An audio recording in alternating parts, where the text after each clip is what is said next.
The geomod system of the original Red Faction was really pushing the hardware of the time. We wanted to go further. We wanted to do a game where you could bring down buildings piece by piece, but the hardware just wasn't there.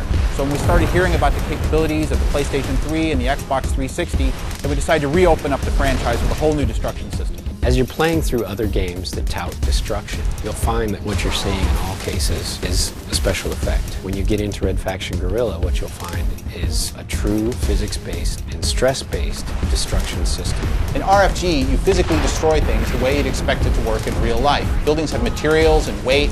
They creak and groan when they're under stress. They come down based on where the damage occurred. It is just based on a series of physical rules. Because we built the system in such a generic manner, you can do any number of different types of damage. They're going to get applied in the same way. Everything that you do to cause destruction in the world is done because of where you place that charge, where that explosive round hit the structure. If you can pick out the structural elements on a building, place your charges appropriately, you're going to take that thing down much more easily than just with randomly placed charges.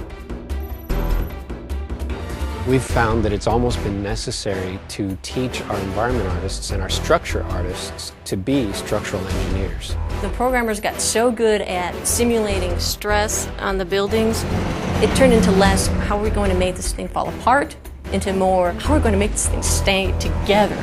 Say, for example, I have a two-story building that's just full of glass on the first story and then a cement wall above that, and then on top of that a roof and maybe a smokestack. If I don't create the appropriate infrastructure of I-beams and metal braces and firm foundation, I put this in game, it's going to fall apart on itself. Our stress system kicks in, the weight of the materials are calculated, the thickness of the materials all comes to play, and it just can't support itself. We become less and less just a 3D structure artist and more like architects.